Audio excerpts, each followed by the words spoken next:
vamos iniciar o módulo, os primeiros passos com JavaScript. Lembrando que cada módulo é dividido em várias aulas e vocês identificam facilmente as aulas a partir do fundo dos slides da cor verde, né? Então nós temos várias aulas dentro desse módulo. Mais especificamente hoje nós vamos trabalhar com a aula o que é JavaScript. E observe que esse módulo vai cobrir basicamente toda essa parte de fundamentos de JavaScript, de elementos que pertencentes a basicamente qualquer linguagem de programação. Questões como tipos de dados, tipos primitivos, objetos, arrays, laços, coisas desse tipo, nós vamos discutir dentro, operadores, condicionais, dentro dessas aulas iniciais. Então, este módulo inicial tem como objetivo responder aquelas questões mais básicas e fundamentais acerca da linguagem. Questões sobre o que é JavaScript, como que parece a linguagem, qual que é a aparência dessa linguagem, o que ela pode fazer, questões do gênero. Então, nessa aula, nós vamos responder a primeira pergunta, né? O que é JavaScript? E vou tentar aprofundar um pouquinho nessa questão. Então, o objetivo da aula em particular, e não do módulo, é ganhar familiaridade com o JavaScript, né? Verificando o que ela é, o que ela pode fazer e como que ela se enquadra dentro de um site web ou dentro de uma aplicação web que nós vamos desenvolver a partir de agora. Então, apenas para contextualizar, nós vamos trabalhar a 10 mil pés de altura nesse momento. Eu vou apenas passar uma visão em alto nível sobre JavaScript, focado em JavaScript para front-ends, não JavaScript back-ends, respondendo questões tipo o que é JavaScript, o que vai poder fazer para a gente, qual que é o modelo de programação, como que nós podemos trabalhar, quais são as similaridades com outras linguagens de programação, o que é diferente. Vou tentar responder questões nesse sentido.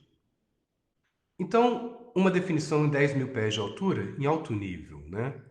Tem gente que vai falar que JavaScript é uma linguagem de script. Tem gente que vai dizer que JavaScript é uma linguagem de programação. Na minha opinião, hoje, JavaScript é uma linguagem de programação, que incorpora uma linguagem de script, inclusive. Por quê? Porque desde o momento que JavaScript evoluiu no sentido de poder rodar fora dos navegadores web, rodando no back-end de uma arquitetura cliente-servidor na web. A partir do momento que começou a ter APIs que permitissem uma produtividade maior no desenvolvimento dos nossos códigos. A partir do momento que JavaScript começou a incorporar os conceitos de orientação a objetos, e a partir do momento que JavaScript começou a incorporar conceitos também de programação funcional, JavaScript, na minha opinião, deixou de ser uma linguagem apenas de script, que ficava apenas rodando em navegadores web, para ser realmente uma linguagem de programação orientada a objetos, funcional, que você possa usar paradigma funcional orientado a objetos, e que vale a pena, na minha opinião, investir, porque vai permitir com que você trabalhe não apenas para front-end, mas como também para várias questões relacionadas à programação web de full stack development. Então, se você observar, o JavaScript é o que fecha o trio de linguagens básicas fundamentais de programação para a web. Nós começamos esse curso discutindo sobre HTML, onde nós aprendemos que HTML permite fornecer a estrutura e a semântica para os nossos conteúdos.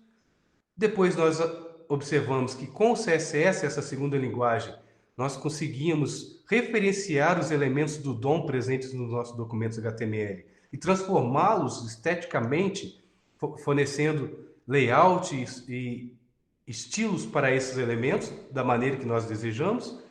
E agora nós vamos fechar com JavaScript fornecendo interatividade, né? Interação entre o usuário e o viewport e a sua aplicação web presente dentro do viewport. Nós vamos capturar essa interação e não ficar apenas nessa ilha agora de front-end dentro do navegador. A partir do momento que a gente consegue capturar essa interação do usuário com o seu viewport, com a sua aplicação web dentro do seu viewport, você consegue, dentre outras coisas, começar a comunicar com um back-end, com alguma outra máquina no servidor que vai fazer alguma operação de negócio que seja muito importante para você, que vai poder fazer uma interação com o banco de dados, não direto do navegador com o banco de dados, não isso, mas passando por um módulo servidor com uma aplicação que vai estar hospedado no servidor de aplicações em uma outra máquina que vai fazer toda a regra de negócio e vai retornar para o seu navegador apenas aquele código necessário para que seja renderizado de acordo com a solicitação original do seu usuário. Então, numa definição muito rápida, em alto nível, né, JavaScript vai permitir que a gente crie conteúdo dinâmico que vai atualizar as nossas aplicações web dentro dos nossos navegadores. Algumas pessoas aqui talvez já tenham tido experiência com programação web há mais de uma década, talvez há 15, 20 anos, e nos primórdios assim da programação web, era um pouco enfadonho o fato de toda vez que você tivesse que ter uma atualização na sua página web, você teria que fazer uma nova requisição para o servidor. Ou seja, às vezes mudava apenas um parágrafo no seu documento web, mas você tinha que carregar toda aquela página novamente, dar um reload em todo aquele conteúdo para você pegar essa atualização. Na época não existia Ajax. Não existia muito essas questões das chamadas assíncronas, que hoje em dia está em voga dentro do mundo da programação. Então, era de certa forma meio tedioso fazer programação dinâmica.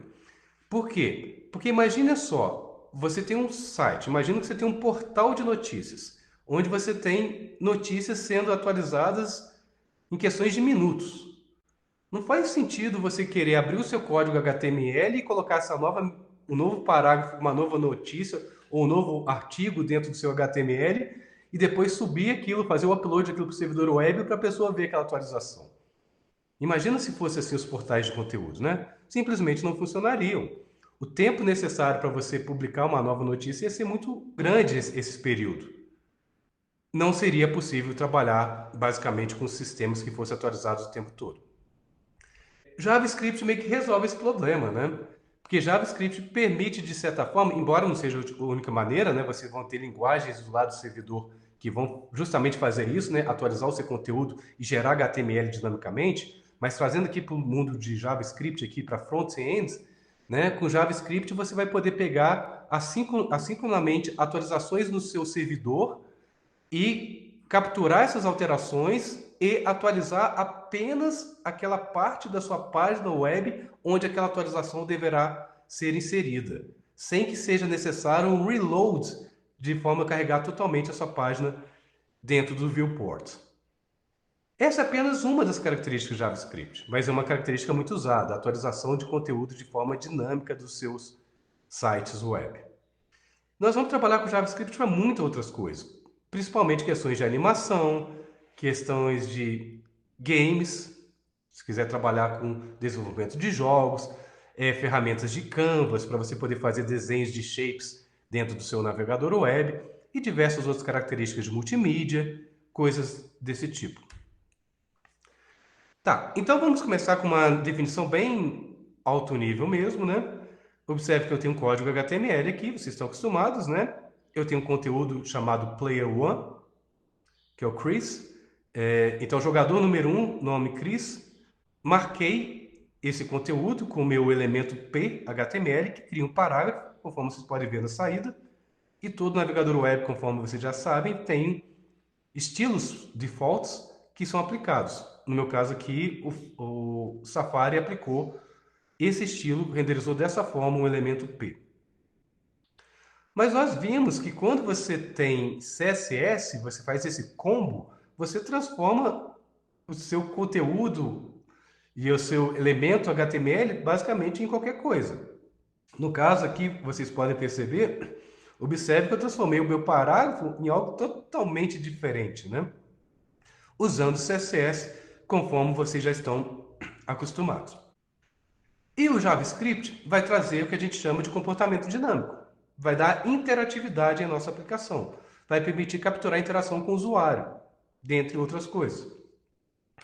E basicamente a ideia do JavaScript, conforme vocês podem ver aqui, você vai ter agora códigos em linguagem de programação, vocês vão ter definições de variáveis, no caso de constantes, vão ter chamadas de métodos, vão ter funções, vão ter definições de variáveis e diversas outras características, permitindo dessa forma trabalhar com comportamento dinâmico. Então, quando você acrescenta JavaScript na sua caixa de ferramentas web, você consegue trabalhar com comportamento dinâmico e permitir interatividade em nossas aplicações web. Não sei se talvez vocês perceberam aí, mas na hora que eu clico nesse botão aqui, para esse exemplo, é aberta uma caixinha de texto, onde eu posso digitar um nome. Quando eu der OK, o nome do meu botão aqui é atualizado, o rótulo do meu botão é atualizado. Não se preocupe em entender esse código, nós vamos aprender tudo isso aqui, mas é só mostrar para vocês que a gente consegue transformar tudo com JavaScript e com CSS, né? Eu estou falando que eu estou registrando para esse parágrafo que eu peguei do meu HTML, eu estou registrando um listener. O que é isso?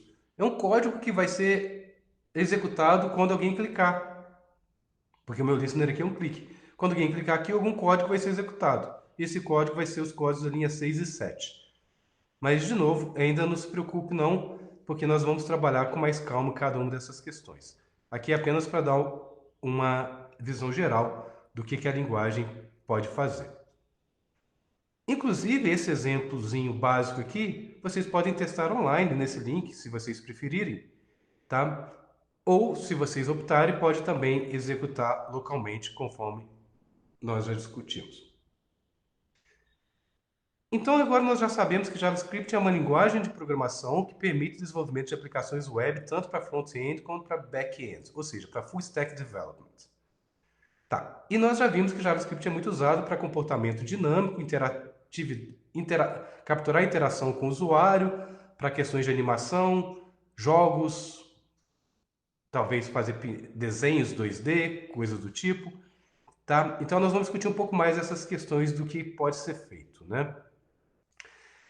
E conforme vocês podem perceber, JavaScript é como se fosse qualquer linguagem de programação. Você tem definições de variáveis, vocês têm laços, tem estruturas condicionais, vocês têm arrays, tem tipos abstratos de dados, tem tipos primitivos. Todas essas características presentes em qualquer linguagem de programação vocês vão encontrar também na linguagem JavaScript. Então, algumas características comuns assim, da linguagem, bem básicas, né? A gente usa o conceito de variáveis para armazenar valores, né? Para guardar esses valores. Nós temos o conceito também de strings, nós podemos fazer operações sobre strings. Eu tenho um exemplo aqui na linha 7, né? Eu estou fazendo uma concatenação entre strings. Alguns códigos são executados em resposta a eventos.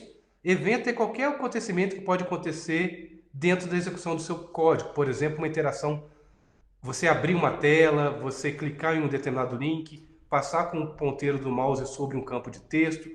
Tudo isso são eventos, né? Um timeout, né, um cronômetro chegar no valor X, é gerado um evento.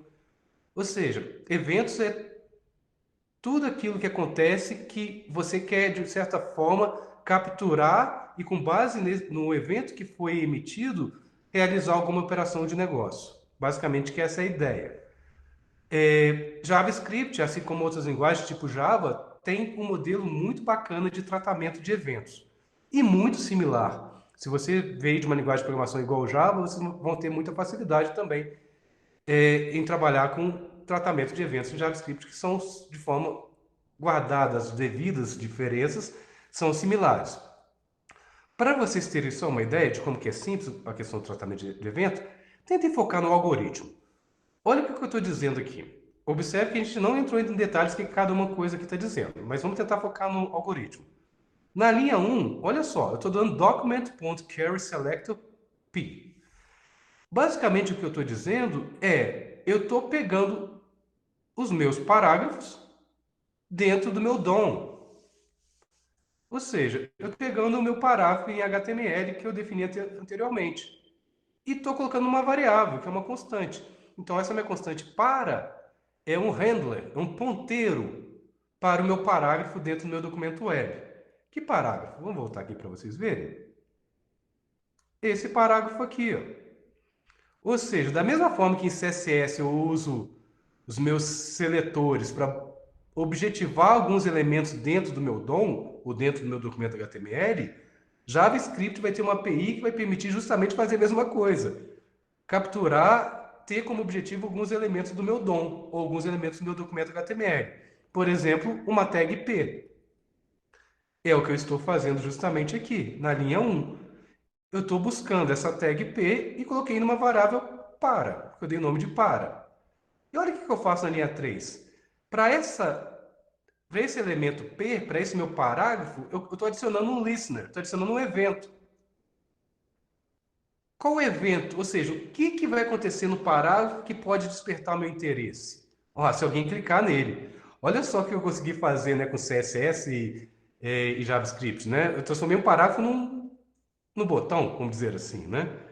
Sem usar o elemento button, que é do HTML. Ou seja, eu posso transformar um texto no botão. E mais do que isso, aqui o JavaScript está dizendo, né? Toda vez que alguém clicar nesse botão, eu tenho interesse. Vai ser gerado um evento. O evento, clique do mouse. E qual que é o meu interesse? Aonde vai estar o código que vai justamente materializar esse meu interesse? Eu vou colocar numa função, que eu chamei de updateName. Pode ser qualquer nome, né? Uma função. Aí a minha função eu coloquei a lógica de negócio que eu quero fazer. O que eu estou dizendo? Caso alguém clique com o botão do mouse no meu parágrafo que está no meu viewport, eu vou chamar a função updateName. Aí o que eu vou fazer? Eu vou chamar a função JavaScript prompt. Essa função abre uma caixinha de texto para o usuário digitar alguma informação e coloca um rótulo para ela. Digite um novo nome. Quando a pessoa digitar um novo nome, der um enter, o resultado do que ela digitou vai ser atribuído a uma variável name. Como que eu defino variável em JavaScript? Ou usando var ou usando let. O recomendado hoje em dia é usar o let. Nós vamos ter aula sobre isso. Então, eu digitei uma caixinha, o usuário vai digitar algum texto, o texto digitado eu vou jogar na variável name. E olha que bacana o JavaScript. Eu não comentei que a variável para é um ponteiro para o seu parágrafo no viewport? Na verdade, é um ponteiro para o DOM, né? Para o nó correspondente a esse parágrafo no DOM. Esse ponteiro, eu consigo acessar a propriedade text content, ou seja, o conteúdo textual dentro do meu parágrafo. E vou mudar ele. Eu vou mudar o conteúdo textual do meu parágrafo para player one, dois pontos, concatenando com o nome que eu digitei. Basicamente, essa é a ideia. Então, olha que coisa interessante, em poucas linhas de código, né? Eu consigo, com JavaScript, pegar alguma coisa do meu DOM, consigo adicionar evento dentro do meu conteúdo HTML e consigo responder a esse evento, inclusive atualizando dinamicamente, on the fly, o conteúdo do meu navegador web sendo renderizado, sem precisar dar um reload. Repare que eu não fui no servidor web e fiz uma nova requisição. A minha página foi exibida no navegador, eu cliquei, o meu código JavaScript que está rodando dentro do navegador capturou esse clique, exibiu uma janelinha, nós digitamos algum texto na janelinha sem ir no servidor, o JavaScript capturou essa saída, atualizou a tela sem ir no servidor. Tudo dentro do front-end. Então, tendo entendido esse modelo, talvez assim, inicial, de como funciona JavaScript, né, vamos falar um pouco sobre as APIs, porque quando nós trabalhamos com o JavaScript, igual outras linguagens de programação, nós vamos trabalhar com algumas APIs que são implementadas dentro dos navegadores web, basicamente APIs para fazer manipulação de DOM, ou seja, os navegadores web disponibilizam para os desenvolvedores, né, e para as aplicações que rodam dentro dos navegadores web, APIs. E essas APIs permitem que você chame métodos, propriedades em cima de objetos dessas APIs para poder fazer a lógica de negócio que vocês precisam fazer para aquele momento específico. E essas APIs, às vezes, elas são implementadas pelos próprios navegadores web e nós temos também APIs de terceiros, que nós vamos poder reutilizar dentro dos nossos códigos-fontes. Então, essas APIs que estão internas dos navegadores webs, né? Dentre elas, eu destaco, conforme eu disse para vocês, a API do DOM, né? Que é a API que vai permitir você manipular o DOM, vai permitir você pesquisar um determinado elemento dentro do seu DOM, vai permitir você criar um novo elemento do DOM, remover um elemento do DOM, atualizar um elemento dentro de um DOM. Ou seja, os navegadores já fornecem uma API para você manipular o DOM de forma conveniente, fazendo com que assim você crie aplicações cada vez mais complexas, trabalhando apenas com front-end, inclusive, né? Mas você tem várias outras APIs que são implementadas pelas especificações JavaScript e estão disponíveis nos navegadores web. Por exemplo, APIs de geolocalização, APIs. Essa API de Canvas é uma API muito bacana que vai permitir vocês desenvolverem, desenharem formas geométricas, APIs para manipular áudios, vídeos, players de MP3, coisas desse tipo. Tudo isso vocês vão ter APIs próprias para poder trabalhar padrão dentro da linguagem de programação JavaScript. E nós temos também APIs que não são APIs dos navegadores web, mas são APIs desenvolvidos por terceiros, que nós também vamos poder trabalhar no momento que estivermos desenvolvendo nossos aplicativos com JavaScript. Normalmente você faz o download dessa API ou faz referencia essa API a partir, por exemplo, do elemento heads do seu documento HTML. Você faz a referência a essas APIs, elas são incorporadas no seu código. Questões do tipo API do Twitter, para que você consiga exibir os últimos tweets dentro do seu site, né? Você tem APIs do Google Maps, OpenStreetMap, diversas outras APIs de terceiros que também vocês vão poder incorporar dentro da sua rotina de desenvolvedor JavaScript. Não é nosso objetivo aqui trabalhar com APIs de terceiros, né? Nós estamos trabalhando com APIs padrões que rodam dentro de navegadores web. Mas se vocês tiverem interesse, tem um link aqui. Toda a documentação de referência que nós usamos nesse curso da Mozilla Developer Network tem, inclusive, lições específicas sobre APIs de terceiros, caso vocês tenham interesse. O que o JavaScript faz realmente na nossa página, né? Lembrando, então, observando aqui, JavaScript funciona em conjunto com outras linguagens, no caso HTML, CSS e JavaScript. Então, quando é feita uma requisição na sua barra de endereço do navegador web, a sua requisição, conforme nós já vimos, passa por um DNS que gera o endereço IP, que vai até o recurso para esse endereço IP, faz aquela requisição via HTTP, o servidor web responde àquela requisição, todo aquele documento com resposta da requisição trafega pela rede até chegar na sua máquina. Aí a sua máquina, o seu navegador web, captura essa resposta, faz o parse desse documento, né? Gera uma árvore DOM. Essa árvore DOM, na sequência é feito, o navegador faz o parse do CSS, muitas vezes em paralelo, aplica o CSS dentro do seu DOM, nos elementos HTML, e agora entra na jogada também a inclusão do código JavaScript, que é feito o download também, que é incorporado dentro da sua aplicação. Dessa forma, um uso comum da linguagem JavaScript, né, conforme eu disse para vocês, né, é modificar o nosso código HTML e CSS para atualizar a interface gráfica com o usuário a partir da API fornecida pelos navegadores web para manipulação de DOM. Lembrando que JavaScript é uma linguagem interpretada e normalmente, né, a ordem de execução é a ordem top-down, né, de cima para baixo. Na medida que vai fazendo parte do documento, vai sendo interpretado o seu documento, os seus códigos, suas instruções vão sendo executadas. Mas lembrando que isso é muito, teoricamente, em programação síncrona, né? Mas é muito comum hoje em dia programação assíncrona, onde essa linearidade não necessariamente é executada dessa forma. Mas, de maneira mais formal, iniciando aqui, o código dentro dos nossos documentos web normalmente são carregados e executados na ordem que aparece na página. E isso traz uma característica importante. Porque se o seu JavaScript, vamos supor, um dos objetivos do JavaScript é manipular o DOM. Se o JavaScript for carregado primeiro e tentar manipular o DOM antes do DOM ter sido criado pelo navegador web, alguns erros podem acontecer.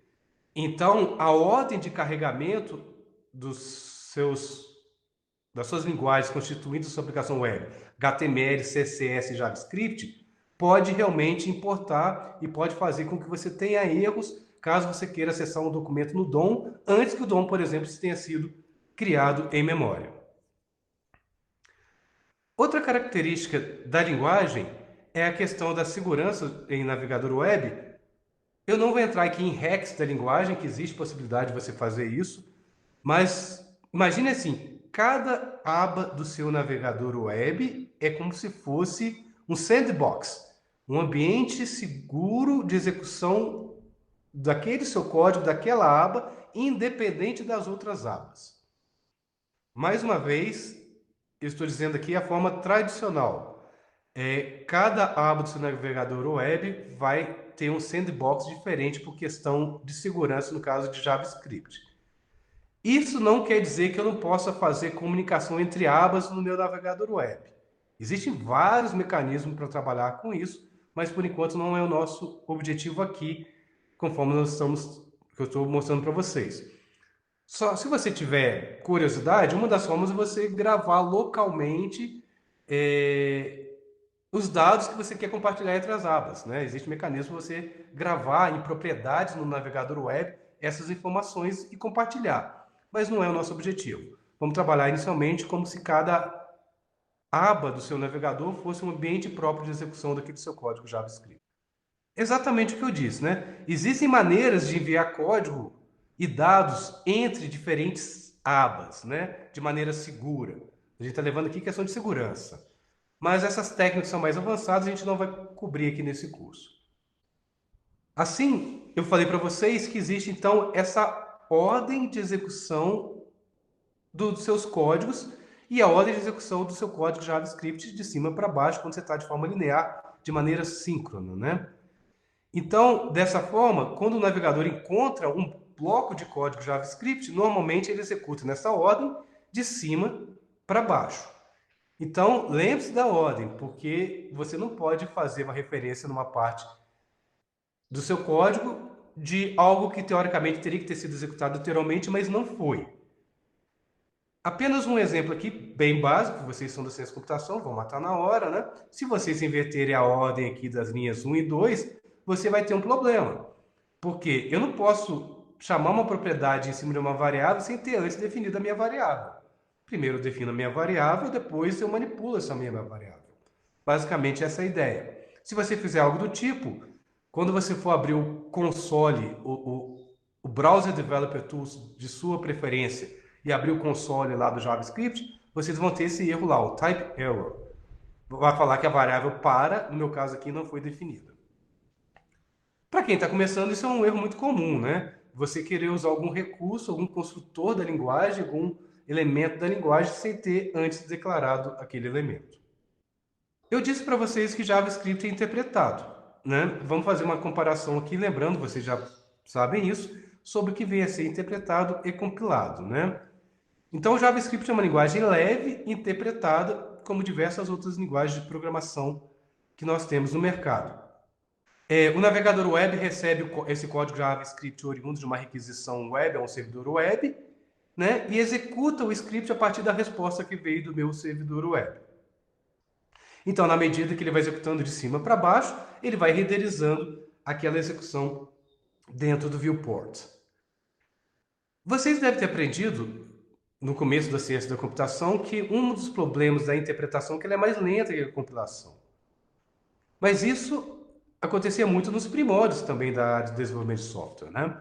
Hoje em dia, as linguagens interpretadas possuem internamente um conceito chamado Just-in-Time Compiler. A linguagem de programação Java, por exemplo, foi uma das pioneiras nisso, né? Basicamente, qual que é a ideia? Durante a execução, determinada parte de código que talvez é executado com mais frequência dentro de um laço é compilada nativamente, paralelamente à execução do seu código, tá? Mas isso é em tempo de execução, tá? Não em tempo de compilação. Então, dessa forma, JavaScript ainda é uma linguagem interpretada, embora ela tenha mecanismo em tempo de execução de compilar código nativo a partir de um mecanismo chamado Just-in-Time Compiler. Vantagem: você consegue desempenho, mesmo se uma linguagem sendo interpretada como Java ou JavaScript, você consegue ter desempenhos similares a linguagens que nativamente são compiladas. Outra característica para contextualizar, nós estamos trabalhando em programação web, front-end development, back-end development, ou se você preferir, full stack development. Então tem diferença entre tecnologias e códigos desenvolvidos do lado do servidor, back-end, e tecnologias e códigos desenvolvidos para front-end, lado do meu cliente. Lembrando que o código front-end, código do lado cliente, roda dentro do computador do seu usuário. Normalmente, no caso de programação web, dentro do navegador web. Então, quando uma página web é visualizada, o código que é usado como base para produzir o resultado que é exibido no seu navegador web, ele é feito download a partir de um servidor web e aí sim renderizado e executado dentro do navegador. Em contrapartida, código do lado servidor, ele não roda no navegador web, ele roda dentro de servidores web. Ou se for aplicações web corporativas, não apenas websites, eles vão rodar dentro de servidores de aplicação web. Tá? E vão ser usados tecnologias, não necessariamente as mesmas tecnologias usadas para desenvolvimento front-end. As linguagens mais famosas disparadas para desenvolvimento back-end são a linguagem Java, a linguagem PHP, Python, Ruby, ASP.NET. E agora, JavaScript, desde que surgiu o Node.js. Qual que é a vantagem de você usar JavaScript, então? É que, às vezes, com a mesma linguagem, você cobre tanto os aspectos de front-end de back-end. Essa é uma grande vantagem, né? Você aprende uma linguagem e ela serve para vários objetivos. Mas fica aqui também o meu convite assim para vocês de o fato disso ser uma facilidade da linguagem JavaScript é lembrar que hoje em dia nós trabalhamos muito com o conceito de integração entre linguagens. Então é muito comum que vocês peguem projetos na prática que vão trabalhar com uma linguagem A, quando terminar esse projeto, entrar um segundo projeto, o projeto vai ter uma linguagem B. A vantagem da programação web é que os padrões, o estilo, eles são independentes de linguagem de programação. Então, se você está num projeto trabalhando com Node.js, por exemplo, e você precisa migrar uma aplicação para Java EE, uma aplicação corporativa, web, back-end em Java, muitos dos conceitos você vai reaproveitar, como, por exemplo, integração com o banco de dados e geração dinâmica de HTML no lado servidor. Isso são características de todas as linguagens dinâmicas que trabalham do lado servidor. Mas, nesse curso em particular, nós estamos preocupados com JavaScript. E para não ficar apenas JavaScript na nossa formação, no curso como um todo, mais para frente, inclusive, eu vou mostrar, inclusive, uma outra tecnologia que vocês vão poder utilizar em outra linguagem para back-end.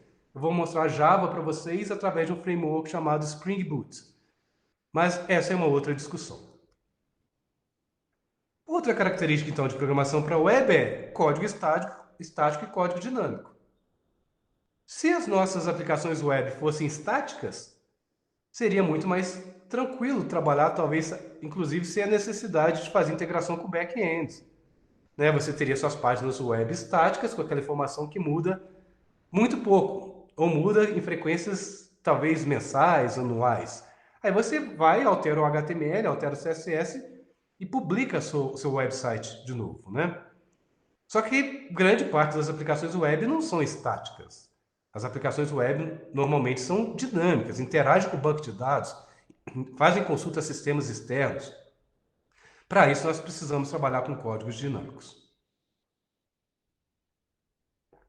Então, quando eu estiver falando dinâmico aqui, pessoal, pense tanto em JavaScript, tanto do lado cliente e do lado servidor. No lado cliente, dinâmico no sentido, por exemplo, de ficar fazendo atualizações na página, de fazer animações, imagina coisas desse tipo. Dentro do navegador web eu tenho dinamismo. Mas tem também a parte dinâmica a partir do lado servidor, né? Que eu faço interação com o banco de dados, capturo novas inserções do banco de dados, com base naquilo eu gero resposta para o meu cliente com dados atualizados e coisas do tipo, né? Então, de maneira sucinta, quando eu falar dinâmico aqui, é basicamente essa característica de permitir a atualização do viewport de uma aplicação web ou de uma página web, de forma a exibir aquilo que é diferente e que foi gerado sob demanda e que foi atualizado desde a última vez que o usuário acessou aquela URL. Basicamente, que é essa ideia do meu dinâmico. O código, conforme eu disse, que reside do lado servidor para back-end developer, é muito comum você usar esse código para gerar conteúdo dinâmico, buscando da onde os dados que vão compor esse conteúdo dinâmico, a partir de um banco de dados. E da mesma forma que eu posso gerar conteúdo dinâmico no servidor, eu posso gerar conteúdo dinâmico dentro do meu navegador web, no front-end, Por exemplo, atualizando as linhas de uma tabela que está renderizada no meu viewport, ou buscando dados que estão novos, que foram atualizados dentro do servidor e atualizando alguma parte específica dentro da minha página web, ou exibindo uma mensagem de alerta para o meu usuário caso altere alguma coisa dentro do meu front-end, caso algum evento seja gerado. As possibilidades são inúmeras. Qual que é o contrário de dinâmico? É o estático. Eu coloquei até um espantalho aqui, né? Fica lá paradão. É aquele conteúdo que não vai mudar. Você acessou o seu endereço web agora, sei lá, 10h50 da manhã, voltou 4 horas da tarde, o conteúdo está o mesmo. Né? Isso é um conteúdo estático. Voltou daqui a um mês, é o mesmo conteúdo. Isso é um conteúdo estático. Quem está começando a programar, a primeira coisa que faz é gerar conteúdo estático. De certa forma, até o momento, vocês estão trabalhando apenas com conteúdo estático. Agora que a gente vai começar a dar dinamismo, tanto em front-end, nessa parte do curso, quanto dinamismo em back-end, quando a gente for migrar para back-end development. Bom, agora eu acho que já começaram a ter uma noção do que JavaScript é, o que ele consegue fazer, onde que ele roda, o que é estático, o que é dinâmico, o que é front-end, o que é back-end. Mas como que a gente adiciona nos nossos documentos web, como que a gente insere JavaScript? Né? Vamos trabalhar aqui um pouco com essas questões. A boa notícia é que é muito similar ao que a gente faz com CSS. Talvez até mais fácil. Porque lembrando que CSS você tem mais de uma forma, né? Se você tem uma folha de estilo externa, você usa o elemento link lá dentro do seu head, no seu HTML. Se você quiser fazer uma folha de estilo interna, você pode usar o elemento style. Já com o JavaScript, você não usa mais de um elemento, seja link ou seja style. Você usa um elemento apenas, chama script. É o que nós vamos usar para os nossos códigos JavaScript. E da mesma forma que a gente trabalha com CSS, com CSS externo e CSS interno, JavaScript é a mesma coisa. Nós podemos programar JavaScript internamente, misturando o código JavaScript com o nosso código HTML e possivelmente com o nosso código CSS, ou podemos usar JavaScript externamente, separando esses interesses. A boa prática é você trabalhar de maneira externa, que permite, dentre outras coisas, um reuso mais fácil e não mistura conceitos distintos. Né? HTML é estrutura e semântica, CSS é estilo, JavaScript é interatividade. São conteúdos distintos que, teoricamente, deveriam estar em arquivos separados. Mas se você for fazer um exemplo muito rápido, um exemplo simples, que não vai estar preocupado com reuso, características de boas práticas de programação, nada impede que você use JavaScript de forma interna. Inclusive, o primeiro exemplo, trabalho com JavaScript de maneira interna. Conforme vocês podem ver aqui, o endereço está disponível. Se vocês fizeram o download do código-fonte, vocês podem abrir esse código-fonte. E eu estou apenas mostrando aqui para vocês que é possível usar JavaScript internamente misturado com o meu HTML. Dentro do meu elemento head, filho do meu elemento head, eu tenho o meu elemento script. Começa na linha 6 e termina na linha 19. Na verdade, termina um pouco mais para baixo que não apareceu. Termina no barra script. É que não coube aqui. E dentro do meu elemento script, eu coloco o meu código JavaScript. Mais uma vez, ainda não precise preocupar com esse código, não é objetivo, nós vamos aprender ele daqui a pouco.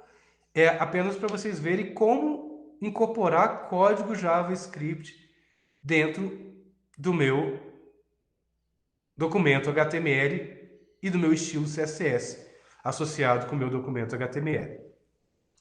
Se alguém tiver só curioso, depois eu vou explicar tudo com calma, mas basicamente é o algoritmo, qualquer ideia que está sendo feito aqui, né? Eu tenho uma função que cria um parágrafo, conforme o nome já pode dizendo, né? O que essa função vai fazer? Ela vai, toda vez que alguém clicar em um botão, que eu vou ter na minha página definido aqui para baixo, eu vou inserir um parágrafo dentro da minha página web falando que ele clicou no botão. Basicamente é a ideia. O mais interessante, repara aqui que na linha 11 que eu tenho esse método append child. Olha que legal. O código que está sendo renderizado, não existe esse parágrafo. Pensa assim.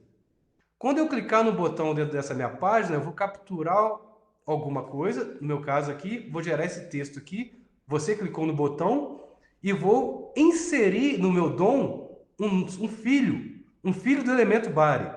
E esse filho é um parágrafo. Ou seja, eu vou dar dinamismo, eu vou criar on the fly um parágrafo na minha página, sem precisar fazer uma nova requisição web.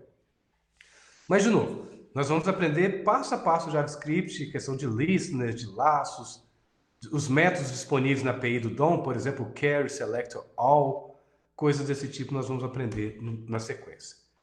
Então a ideia, esse exemplo é apenas um botão que quando você clicar vai aparecer uma mensagem. Mas observe, essa mensagem, o seu texto, o seu documento web original não tem esse P. Esse P foi inserido dinamicamente. Na documentação Mozilla Development Network ele não mostra. Mas se você executar esse exemplo, clicar com o botão direito, mandar inspecionar o elemento, você vai perceber lá na aba de elementos HTML lá, você vai perceber que foi inserido no seu DOM um elemento P com conteúdo you clicked the button, conforme está escrito aqui. Conforme os outros exemplos, se você preferir, você também pode executar esse exemplo online. Eu deixei o link aqui para vocês. Vocês conseguem rodar ele também, não apenas localmente. Além de poder associar JavaScript com meus documentos HTML e CSS de maneira interna, misturar JavaScript com HTML e CSS, eu posso também usar de maneira externa. Se eu for fazer de maneira externa, eu particularmente prefiro essa abordagem, você começa a ter questões mais modulares, né? Aí observe que eu vou ter no meu caso aqui mais de um arquivo. Eu posso ter o meu documento HTML e um arquivo JavaScript no mesmo diretório, por exemplo. O arquivo JavaScript eu termino com a extensão .js, JavaScript. E como que eu associo um com o outro? Basta eu colocar a tag script, só que em vez agora de eu colocar o código dentro do elemento script, eu coloco o atributo source, src. E o valor para esse atributo src, eu coloco o nome do meu arquivo que tem o meu código JavaScript. É o mesmo exemplo mostrado anteriormente. A única diferença é que aqui eu estou migrando o meu código JavaScript para um documento separado, tornando assim mais legível. E observe que o meu HTML só tem um botão. Quando eu clicar nesse botão, o meu código JavaScript aqui vai capturar esse evento e vai chamar a função para criar um parágrafo. Como que eu vou capturar o evento? Nós vamos discutir mais para frente, mas se você quiser já estar curioso, eu chamei o método addEventListener, falando, eu quero escutar eventos do tipo clique em cima do meu botão. Se eu clicar no meu botão, eu quero fazer alguma coisa. O que é essa alguma coisa? Está dentro da função createParagraph. O que a função faz?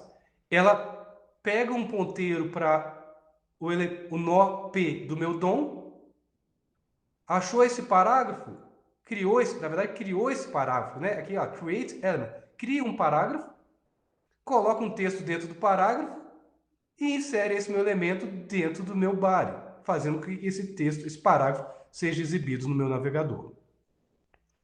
Importante notar, esse atributo é um pouco recente, pouco, né? Já faz alguns anos, né? É o defer, um atributo booleano, né? Então, eu estou dizendo que defer true. O que eu estou dizendo? Lembra que eu comentei anteriormente que a ordem importa? Se eu carrego um código JavaScript que acessa um elemento do DOM e aquele elemento ainda não foi renderizado, eu vou ter um erro. Para evitar isso, o atributo defer diz justamente que nós vamos apenas começar a executar código JavaScript a partir do momento que o DOM tiver sido criado em memória pelo seu navegador web, evitando esses erros. Então, mais uma vez, é o mesmo exemplo, só que agora o JavaScript que faz essa atualização do DOM on the fly no viewport do meu navegador web, ele está externo ao meu documento. E temos também JavaScript inline, né? São os handlers de JavaScript inline. Eu vou mostrar aqui uma forma possível, mas eu vou mostrar no próximo slide uma maneira melhor, tá? Só para vocês não ficarem, caso forem utilizar isso aqui, para vocês talvez não caírem, terem cuidado com esse erro aqui, porque você vai ter que ficar atualizando muitos elementos. Mais uma vez, é o mesmo exemplo. Eu tenho um botão que quando eu clicar, eu quero adicionar um parágrafo no DOM. Em vez de eu usar o meu script, elemento script, para colocar interno e externo, eu posso associar esse atributo onClick. é um atributo que eu posso utilizar dentro do elemento button, que é o meu botão HTML. O que eu estou dizendo? Quando eu clicar no botão, chame a função createParagraph, que é essa função aqui, que faz o que nós já estamos acostumando. Então, aqui nós temos exatamente a mesma funcionalidade dos exemplos anteriores, né? A diferença é que eu tenho o que a gente chama de handler, um tratador de evento. E esse tratador de evento, ele faz com que, quando um botão seja clicado, seja executado determinado código. No meu código é essa a função. Mas eu não recomendo fazer isso não, né? Primeiro que está interno, né? Já aquela questão de poluir HTML com JavaScript. E segundo, que não é ineficiente, né? Você teria que colocar esse atributo onClick com esse valor createParagraph em todo botão. Vamos supor que você tivesse 5, 6 botões na minha página e você quisesse que esses 5, 6 botões executassem o mesmo código, né? Eu teria que fazer isso em todos os botões. Se você precisar fazer algo do tipo, talvez compense você usar o próprio JavaScript para fazer um laço, né? Para percorrer esses botões todos, ou qualquer outro elemento gráfico que você queira que seja alvo de um código a ser reutilizado, no meu caso uma função, você tem uma maneira programática mais fácil de fazer isso, né? Olha só, usando só JavaScript, olha como você poderia fazer. Eu tenho, dentro da API DOM dos navegadores web JavaScript, eu tenho um método do objeto document. Quem trabalha com Java começa a ver aqui que começa a aparecer as coisas de orientação a objetos, né? Imagina que document é um objeto. Esse objeto tem métodos. No meu caso, carry selector all. E eu passo um seletor CSS aqui para dentro, né? Desse meu objeto. Basicamente o que eu estou dizendo, né? Pegue todos os elementos, todos os botões da minha página e armazene em uma variável constante chamada buttons, um array, né? Vamos pensar assim. Ou seja, buttons passa a ter uma referência, um ponteiro para todos os meus botões da minha página. Aí eu posso fazer um laço, percorrendo esse meu array. Para cada elemento do meu array, eu adiciono o listener de clique. Ou seja, automaticamente agora, se eu tiver 10, 20, 50, 200, 500 botões, tanto faz, automaticamente eu associei com eles justamente o tratamento de eventos, que é a função que eu quero chamar. Pode parecer um pouquinho maior do que você usar essa questão do atributo onClick. É maior para um caso, mas lembrando que minha função aqui funciona para qualquer número de botões que eu tiver. E eu estou falando botão, né, pessoal? Mas pode ser qualquer elemento que está no seu viewport, né? Você pode usar a mesma lógica. Se você quiser registrar uma função que vai ser executada como efeito de você, por exemplo, interagir com qualquer um desses elementos, você pode usar essa técnica aqui de percorrer todos os elementos, registrar o listener para todos esses elementos para que uma função específica seja executada em caso seja gerado esse evento. E você não vai precisar ficar mudando o seu JavaScript. Então, o exemplo também está disponível para vocês, né? Foi justamente isso que nós fizemos. Em vez de colocar onClick em cada elemento, aqui a gente está justamente registrando todos os listers para todos os botões, caso eu tivesse mais de um botão. Se vocês quiserem testar, basta criar mais de um botão no seu documento HTML, que vocês vão ver que seu código JavaScript vai funcionar para qualquer um deles. Vamos falar um pouco dessa. Eu comentei sobre o atributo defer. Vamos falar um pouco mais sobre essa questão de carregamento, de estratégias de carregamento de código JavaScript, né? Lembrando então que todo o código HTML de uma página é carregado na medida que ele aparece, né? Que é renderizado, né? Mas aí, lembrando que com base nisso, tendo esse conhecimento, a gente tem que lembrar que se a gente estiver usando JavaScript para manipular código, né? Não vai funcionar se o seu JavaScript fizer uma referência a algum elemento do DOM que ainda não foi renderizado. Por isso, se você fizer com que o JavaScript seja carregado e executado dentro do head do seu documento HTML, isso poderá causar um erro, se você não for cuidadoso. Aí você tem várias técnicas, várias estratégias para poder evitar isso. Uma das formas é você usar esse listener aqui chamado DOM content load, esse evento, né? Você registra com seu documento, HTML, você registra o evento DOM-CONTENT-LOADED. O que está dizendo aqui? Né? Que qualquer coisa dentro do meu documento HTML só pode ser executada a partir do momento que o meu conteúdo do DOM foi carregado. Basicamente, que essa que é a ideia. Ou seja, o código que está nesse bloco aqui, que começa na linha 2, que está dentro do bloco que começa, na verdade, na linha 1 e termina na linha 3, todo o código que está em reticências, só seria executado a partir do momento que você carregou o seu DOM. Dessa forma, você evita erros. Uma das possibilidades, né? Outra possibilidade, conforme a gente viu, é você usar o atributo defer. Então, para efeito talvez de completude, não sei se existe essa palavra, né? O exemplo que vocês têm aí de aplicar JavaScript de maneira interna usa essa estratégia de registrar o listener com o evento DOM-CONTENT-LOADED. Qual que é o evento, né? O DOM ter sido carregado e feito parte dele completamente no meu viewport. Quando isso acontecer, eu executo a minha função. No caso do exemplo, aí não está mostrado aqui, porque está lá no meu código HTML, né? Nesse exemplo aqui, a gente não usou esse evento DOM-CONTENT-LOADED.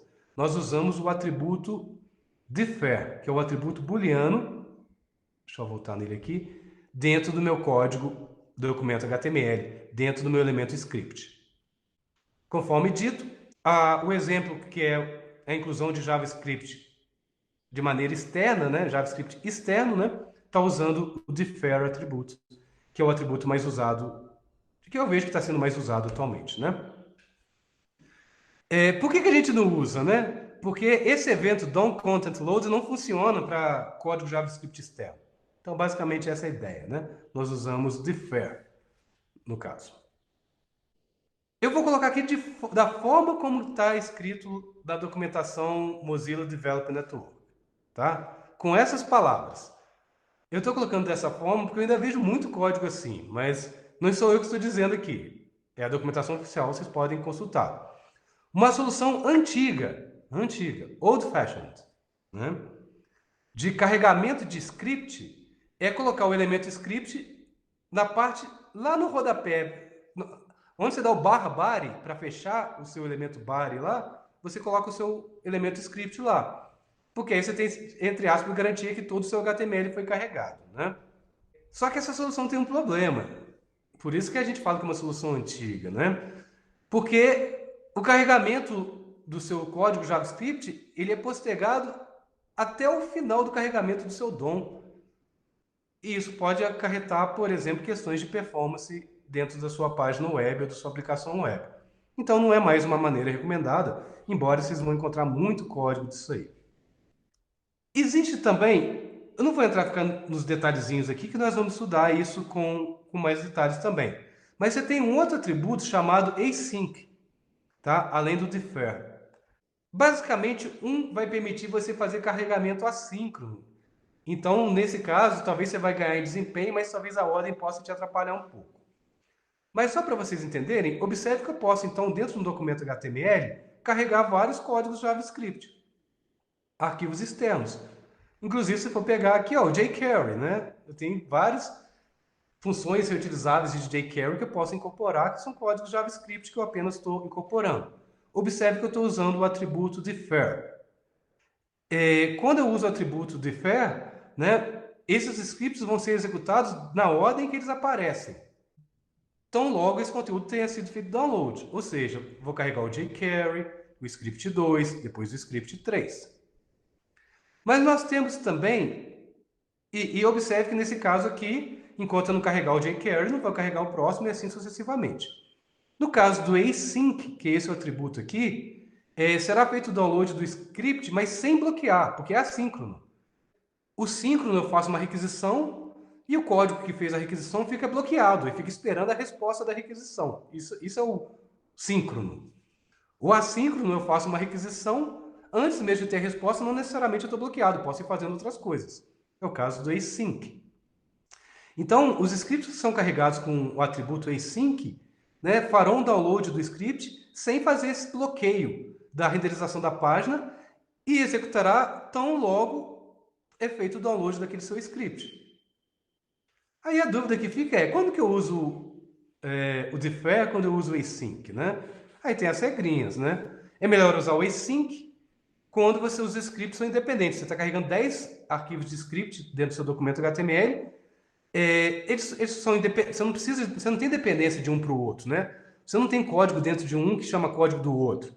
Aí você usa o async, né? Você vai ganhar muito em desempenho, né? Aí o exemplo aqui, repare que a ordem aqui não está garantida, porque é assíncrona, né? Você está falando assíncrono, você não tem garantia da ordem. Se você não tiver relação de dependência entre o código dentro desses scripts, ok, né? Aí basta você mudar de defer para async. Mas você não pode confiar na ordem que o script vai ser carregado. Você não tem essa garantia. O jQuery pode ser carregado antes ou depois de script 2 e script 3 nesse exemplo. Aí, nesse caso, né, se alguma dessas funções desses scripts 2 ou 3 dependerem de alguma função do jQuery e jQuery não ter sido carregado, você vai ter um erro. Então, a ordem não é garantida. De maneira mais formal, né, o async deve ser usado quando você tem muito conteúdo de script sendo carregado em background. Por exemplo, em game, muito comum você carregar todos os metadados dos personagens das séries do jogo, mas enquanto está sendo carregado isso, você está exibindo a música lá, a apresentação do jogo, né? Os créditos do jogo, a historinha inicial, né? E sendo carregado sincronamente todo o código JavaScript necessário para o resto do seu jogo. Você vai ganhar em desempenho. Resumo. Tanto o async quanto o defer são atributos que instruem o navegador a fazer o download dos scripts em uma thread separada. Enquanto ele está renderizando, automaticamente, paralelamente, concorrentemente com essa renderização, está sendo feito o download de código lá do seu servidor. E o mais importante, lembrar que esse carregamento dessa página não é bloqueado pelos scripts, né? Porque é uma thread separada que faz essa renderização. Se você não tiver dependência entre os scripts que você estiver carregando, conforme eu disse, use async, é melhor. Mas se você precisar de alguma certa dependência, né, não usa async. Se você precisar esperar que seja feito parse ou depender de códigos presentes em outros scripts que você está incluindo, né, use então o defer, né? E coloque, lógico, a chamada dos elementos scripts na ordem que você precisa, para não ter nenhum erro, né? Principalmente no caso do async, né? E do defer, né? E vamos falar um pouco de comentários, porque agora é bem rápido, né? Você tem mais de um tipo de comentário em JavaScript, comentário de uma linha, igual Java, usa barras duplas. E comentários de múltiplas linhas. Basta você colocar barra, asterisco, pode comentar várias linhas, quando terminar o seu comentário, asterisco, barra, barra. É a ordem inversa. Também igual Java. Diferença que Java você tem uma terceira forma, né? Que é a comentários para documentação, mas não é o caso de JavaScript. Por que a gente faz comentários? Vocês já estão sabendo, né? Para documentar o seu código. Você ou outra pessoa vai dar manutenção no seu código daqui a 6 meses, um ano. Né? E lá, quando ele for pegar, talvez ele não vai entender. Mas cuidado também de não ser aquela pessoa de querer colocar comentário em coisas que não precisa colocar comentário. Porque aí você polui o seu código e não ajuda em nada. Não adianta você definir uma variável chamada nome e colocar um comentário. Essa variável armazena um nome. Né? Isso não vai te dar poder semântico nenhum adicional e vai apenas poluir o seu código. Quando a gente fala comentário, né, normalmente comentário é melhor você ter mais comentário do que menos, né, para documentar o seu código. Mas tendo em mente essa característica que eu passei para vocês, né? Comentar aquilo que realmente vai dar valor no momento que você for revisar o seu código. Comentar por comentar algo que já está documentado, você não precisa. Um bom programador dá bons nomes para funções, bons nomes para métodos, bons nomes para variáveis e, teoricamente, não precisa comentar. O bom nome de uma variável já indica a não necessidade de inclusão de um comentário que explique essa variável.